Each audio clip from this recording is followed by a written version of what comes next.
high turnover is a $1 trillion a year problem in the United States. Okay, so if we don't want to be like losing revenue and losing the bottom line to having to rehire folks, we're going to want to do these things.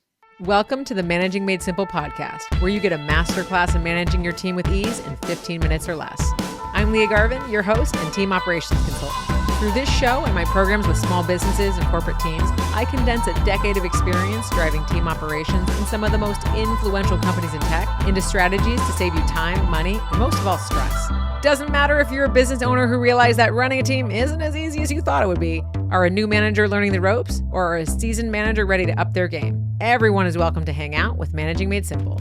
From conflicts to feedback to delegating and more, we leave no stone unturned when it comes to what makes us love managing, kind of hate it, and everything in between. Let's go. Welcome back to the show. Today, I want to offer a hot take, and that is, what if we started to treat our teams like professional sports teams and brought in everything that represents, okay?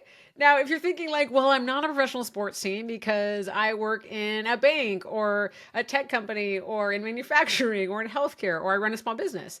Well, I want to empower you and encourage you to think about there are so many lessons we learn from the sports world that talk about, that teach us how to run high-performing teams.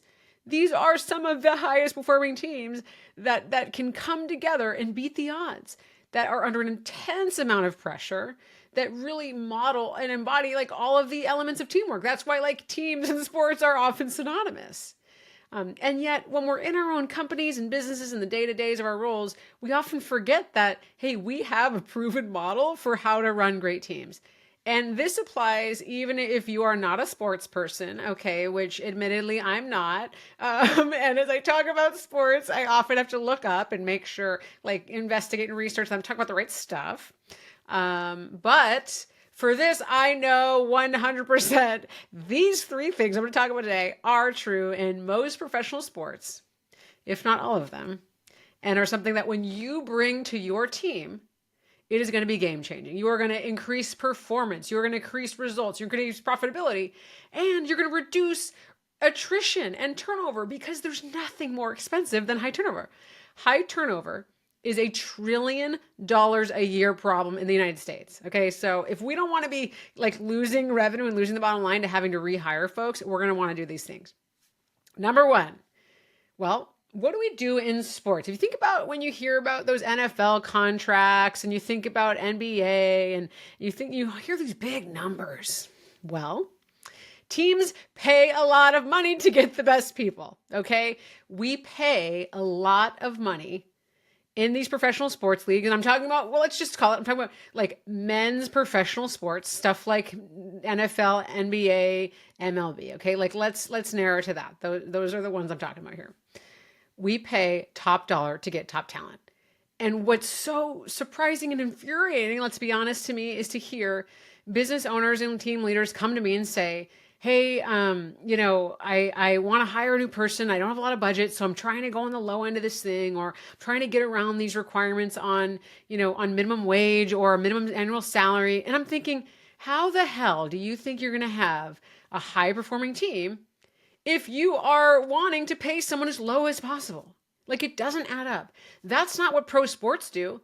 They're like, how do I pay this person the most I can? Or at the top end of it. How do I get this person that's going to be doing their best? How do I get them to come to my team instead of another team? Right? That's the spirit there. Now, there was a lot of this kind of inflating of salaries and getting salaries so competitive and kind of like out of range in this kind of tech battle for talent that happened really during the pandemic, a little bit before. And that actually resulted in a lot of salaries that became so inflated and kind of out of the normal range. So I'm not necessarily talking about getting a bidding war with your talent. What I'm talking about is the lesson here is we pay high price for great talent. We don't try to think we pay people the bottom and the lowest possible amount and think they're going to deliver at their best. I did an episode on this. I asked the question, I will ask it again. Would you do a good job for this pay? Would you do it? No. If you were offered a certain number and it was way below what you wanted and you went with the job because you were desperate or you didn't have another option or you felt like, well, it's better than nothing, and you know it's at the lowest end, you're going to always be looking for that next job. Of course you are, because you feel like you're getting ripped off. So we don't want to do the same thing. When we want to hire talent that's going to kick ass and stay on our teams, we know we got to pay them at the top of that range. Now, it should match their experience. It should be equitable across other roles, right? We don't want to create disparities and folks that are doing the same role getting paid differently. But we want to be paying everybody on our teams at that top range. We want to be competitive. We want to be making our company a destination to where people want to be. Now, if you're working inside of a large company and you don't set the thresholds for pay, right? Well, you want to be making sure whatever you do have control over incentives wise, maybe it's the raises, maybe it's the bonuses, maybe it's opportunities for folks to attend conferences or get professional development support or coaching or mentorship, whatever it is. We want to be offering that and really painting the picture that we are creating a company where we're valuing our team members.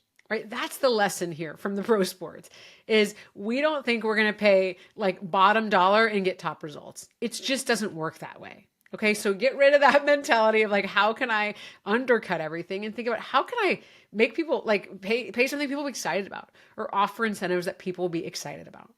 All right. That's number one. Now, number two is, making sure that we're really utilizing people at our best. Now, because teams pay, top dollar for their people, they don't have a bunch of extra people that don't really have a role on team. Let's think about at least when you're playing in the actual game. There's a set number of roles. Okay, I'm not sure how many it is for football. I know that it's 5 for basketball. You have a certain number of people in a game at a certain time. There's not duplication of efforts. There's not roles that are missing either. You don't just have 4 because you couldn't figure out how to hire somebody else. Okay, you have a bench and you have people that are growing and they're cultivating their skills and they can be subbed in and out, right? But when you're on the field, when you're on the court, when you're wherever you are, you don't have 2 people doing one role and you don't have a gap there. So a lesson here that we think from the professional sports metaphor is that we utilize our people the best we can. And we're always thinking about, okay, how do I make sure that I don't get stuck where I don't have a player that can be subbed in, or that I have a player that's way, way, way lesser in the skill set that they're not ready to sub in. Where we want to always be thinking about when we have to get to that moment, we're playing in the championships or we have a big, big event or a big launch or whatever it is coming up, that we have our team ready. Okay, so this takes active planning, resource management, understanding the strengths of our team members, understanding stretch areas, putting them into situations where they're really developing. Means we're understanding when we're having those proactive conversations I talk about. We know when they're starting to feel frustrated or starting to feel like maybe burning out or they're not quite interested in the role. So we make sure we're engaging them. Or if they're not a fit or they're not happy or they're not really wanting to be here, we find the right person that is. Okay, so that's our second lesson from pro sports is really utilizing folks at their best, not having duplication of efforts, but not having major gaps where like the owner of the team doesn't come out to the middle of the court and start playing when you don't have enough people. You have a plan and that person's ready to come in and take action. Third thing, okay, and this one hits real close to home, that teams have a professional coach that teaches folks how to be their best, that brings out the best in people, that's setting up and figuring out the plays, and they're helping elevate each team member. And when I talk about supporting your team, and I talk about the how and bringing out the best in your team and making sure everyone understands how to be successful, and really all the work that I do as a team operations consultant, a lot of times folks are thinking, well, should I invest in team development? Is this really what I need to be doing right now? Because I need to be investing in ads or in marketing. This is from the small business side or from the corporate side. We don't have time right now to dedicate to this. We have all these launches and projects coming up and people are just like spread so thin with deliverables. Well, I ask you, would a professional sports team think they can run at all without a coach? Would they think they could win any games, let alone championships, without having a coach? No, they don't. So when we think, well, I don't really need to invest in my team because they'll just go out there and figure it out. That is literally like having a pro sports team think they can operate without having a coach. Now in sports, we know the coach is like a central pivotal figure. You would never see that. You wouldn't see the owner, as committed as someone like Mark Cuban is to his team. He's not running out there and thinking that he can go and coach. No, He's up there. He's got the vision. He's a leader. He's like making sure he's got, where's the team going? What players are needed? But the person that's actually helping them figure out the how, that coach, that is a very distinct, different role. And we know we have to have that. So I want you to think about whether you're a corporate leader or a business owner, who is serving that role as coach? Who is mapping out how this team is going to win games? Who is going to be in the game at this moment? When do we pass the ball? What plays do we run? Who is figuring that out? Because that's the kind of work that I do to support teams. That's what I come in and do. This is why I call my system the Ops Playbook. Because we need a playbook for how we're going to get work done. People don't just figure it out themselves.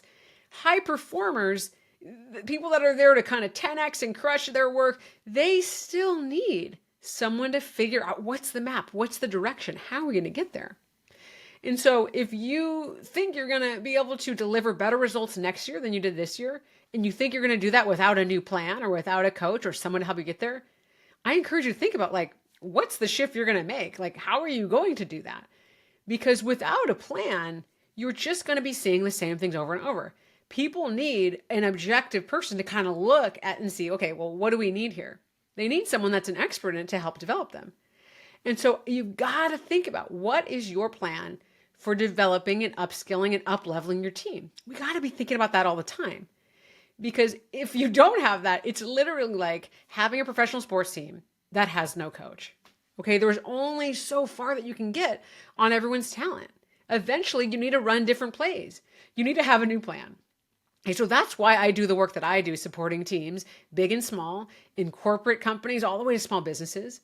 Because helping leaders figure out how do we best utilize our team? What is that plan for hiring? What roles do we need in the future to get us where we want to go? How are we going to set those people up for success? What systems do we need for tracking work and having a bird's eye view? How do we make sure that everyone sees, the line of sight between their role and the priorities of the company and the team? All of that work is part of what the coach brings out. And so if you're listening to this and you're like, I guess I don't really have a coach, reach out. Because the work that this coach will do, the work that I can support your team in doing, this is going to up-level your team, every single person across the board. Because the more clear folks are, the more committed they are to it. And then the more they're passing the ball, they're collaborating, they're really bringing innovative ideas to the equation. And that is going to help you get to whatever goal you have for your team. And it doesn't matter if you have a small business. It doesn't matter if you're within a big corporation. Because it's all about really how do we optimize our teams. And that's something I can help you with.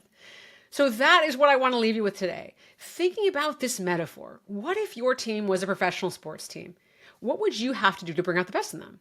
You got to make sure you're paying and incentivizing them well. You got to make sure you're fully utilizing folks. You don't have any major gaps that are really preventing you from playing the game. And what coaching do you have? What structures are in place to really bring out the best in your team? All right. And if you want support on that, email me, hello@liagarvin.com. And I would love to help bring out the best in your team. See you next time. That's all I have for today. Thank you so much for tuning in to the Managing Made Simple podcast, where my goal is to demystify the job of people management so that together we can make the workplace somewhere everyone can thrive. With that said, let's spread the word. If you love this episode, please pass it along to someone who might benefit from it. See you next time.